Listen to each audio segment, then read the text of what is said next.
Hello friend, कैसे हैं आप सभी। उम्मीद करता हूं कि अच्छे होंगे।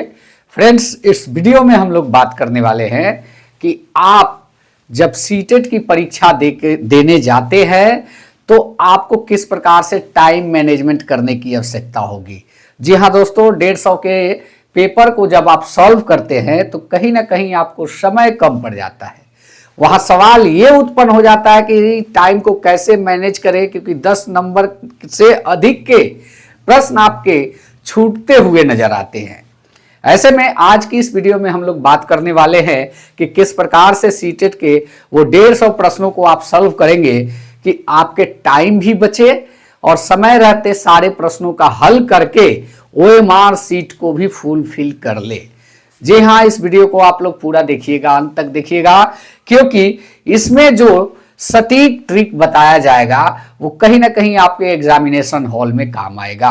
तो चलिए शुरुआत करते हैं इस वीडियो का। यहां पे आपके स्क्रीन पे दिखेगा कि 4 वैसी समस्याओं को हमने लिया है जो आपके साथ परीक्षा हॉल में घटित होती है। जैसे कि टाइम मैनेजमेंट कैसे करें, गणित के बनाने वाले प्रश्नों पे समय लगते हैं, क्या करें, ऐसे में उसको छोड़ दें, और 75 प्लस पे जाके रुक जाते हैं, ऐसे में क्या करें, और ऑप्शन के साथ कैसे खेलें। जी हाँ दोस्तों, ये ऐसी चीज है जिसको आप फॉलो करते हैं तो कहीं ना कहीं आपके सीटेट में नंबर बढ़ते हुए नजर आएंगे। तो चलिए सबसे पहले शुरुआत करते हैं कि टाइम मैनेजमेंट कैसे करें। इन सारी बिंदुओं पे अगर बात करें तो आप जानते हैं कि इसमें सीडीपी के प्रश्न होते हैं आपके 3, और यहाँ पे ईवीएस या विज्ञान के शिक्षण शास्त्र जो भी आप कह ले वो भी होते हैं 30।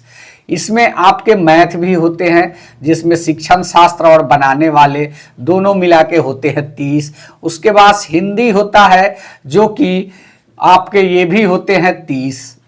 उसके बाद एक पेपर 2 होता है एचएनडी या संस्कृत कुछ भी होता है, तो उर्दू भी रह सकता है, कुछ भी रह सकता है, ये भी आपका 30। तो कहीं ना कहीं सीडीपी आप करके आते हैं, यहां पे आपको लगता है कि चलिए यहां पे टाइम बचत होगा, ऐसे में आप 22 से 25 मिनट में इसको कर भी लेते हैं। लेकिन आप फंसते कहां हैं, मैथ के जो बनाने वाले 15 क्वेश्चन होते हैं यहां पे आप फंसते हैं। तो यहां पे टाइम मैनेजमेंट की आवश्यकता होगी। और हिंदी में आप जो है आप गद्यांश और पद्यांश जब 15 नंबर वाले सॉल्व करते हैं यहां भी आपका टाइम किल होता है। तो ये दोनों ट्रिक आपको बताएंगे जो कि आपको दिक्कत नहीं होगा, आप सॉल्व करेंगे तो अच्छे तरीके से समय रहते हुए इसको सॉल्व कर सकते हैं। और सबसे पहले अगर हम बात करें कि इसको क्या करें तो यहां पे एक नेक्स्ट पॉइंट आता है कि गणित के बनाने वाले प्रश्न समय लेते हैं, उसको क्या करें। देखिए यहां पे 15 प्रश्न आपको दिए जाते हैं और इन सभी में आपको करना क्या होगा कि जो मान लीजिए एक नंबर प्रश्न अगर एक लाइन में बनने वाला हो तो इसको बना लीजिए। आपको यह ध्यान रखना होगा कि 30 से 40 सेकंड में कौन से प्रश्न हल हो रहे हैं। 30 से 40 सेकंड में जो प्रश्न हल हो रहे हैं 1 से 15 तक में उन सभी को आप कर लीजिएगा, और बाकी बचे हुए प्रश्न को आप वहीं गोल करके छोड़ के आगे बढ़ जाइएगा। जो देखिएगा कि लंबा है, बन तो जाएगा लेकिन टाइम लगेगा, वैसे प्रश्नों को गोल करके आपको छोड़ के आगे बढ़ जाना है, क्वेश्चन पेपर में गोल करके। बाकी को करने के साथ ही आप रंगते चले जाइए। रंगने के लिए आपको एक ओएमआर के प्रयोग के बारे में हम बता देते हैं कि जब भी आप रंगने का करें तो एक ही बार रंगने का प्रयास कभी नहीं करें। बहुत सारे स्टूडेंट करते क्या है, 1 से लेकर 150 तक जब क्वेश्चन पेपर को टिक करते हैं उसके बाद रंगने का प्रयास करते हैं। ऐसा बिल्कुल न करें। आप या तो 15 या तो 20 प्रश्नों को हल करने के बाद ओएमआर को रंग ले। ओएमआर को रंगने के लिए आप जो पेन का इस्तेमाल करते हो वो पेन मोटा होना चाहिए।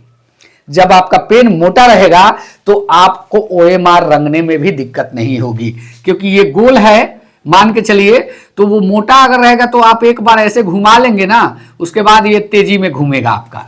तो मोटा पेन का इस्तेमाल करें, बॉल पेन जो भी हो आपका मोटा बॉल पेन होना चाहिए। अब यही बात करते हैं कि जब इसको आप गोल करके क्वेश्चन पेपर पे गोल करके आगे बढ़ जाएंगे तो एक मार्क लग जाएगा कि इस प्रश्न को हमने छोड़ के आगे बढ़ा है। ऐसे में आपको प्रश्न को ढूंढने की आवश्यकता नहीं पड़ेगी। वही बात करते हैं कि हिंदी में आपके गद्यांश और पद्यांश के और ग्रामर के प्रश्न, ग्रामर तो चलो ठीक है, लेकिन गद्यांश पद्यांश के प्रश्न टाइम लेते हैं क्योंकि पढ़ना रहता है उतना बड़ा फ्रेज। तो वैसे में आपको करना क्या है, बहुत सारे लोग सलाह देते हैं कि पहले पूरा फ्रेज को पढ़ ले उसके बाद क्वेश्चन पेपर सॉल्व करें। ऐसा बिल्कुल ना करें। आप गद्यांश में जो प्रश्न दिया हुआ है, पहले जिस प्रश्न को आप करने जा रहे हैं उस प्रश्न को पढ़ें और उसके बाद गद्यांश को पढ़ना चालू करें। स्वयं आपको दिख जाएगा उस पहले नंबर प्रश्न का आंसर।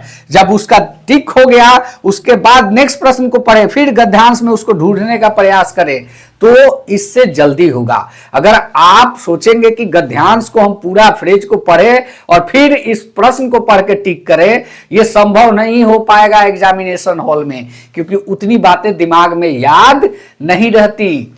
तो कहीं ना कहीं आपको प्रश्न पढ़ने के साथ गद्यांश को पढ़ना है, तब जाके आप उसका सही आंसर दे पाएंगे और समय का भी बचत होगा।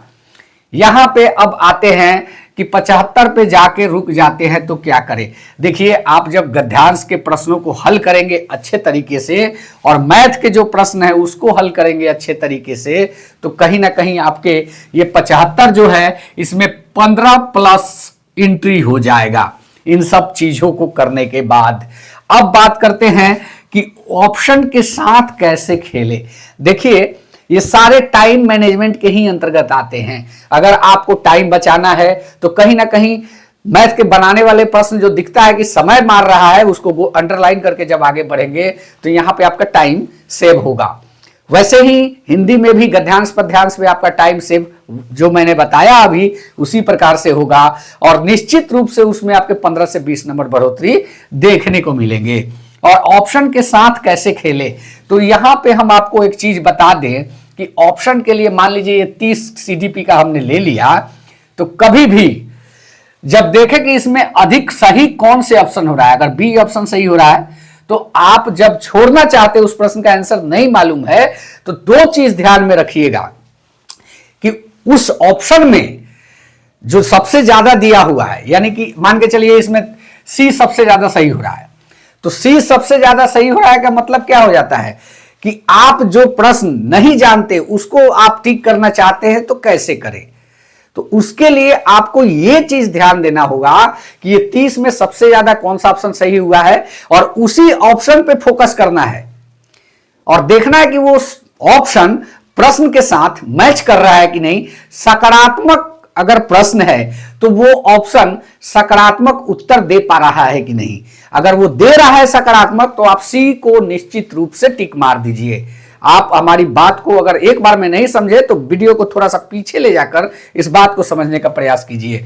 अगर 4 ऑप्शन दिया है 1, 2, 3, 4 और ये 30 नंबर का हिंदी का पेपर है और इसमें सबसे ज्यादा 3 सही हो रहा है, तो जिस प्रश्न का आप आंसर नहीं जानते हैं तो आप प्रश्न को देखिए।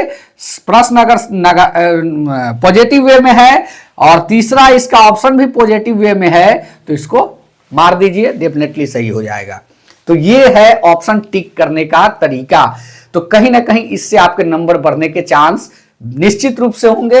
जी हाँ दोस्तों, उम्मीद करता हूं कि यह वीडियो अच्छा लगा होगा। अगर अच्छा लगा है चैनल को सब्सक्राइब करें। मिलते हैं नेक्स्ट वीडियो में। धन्यवाद। जय हिंद, वंदे मातरम।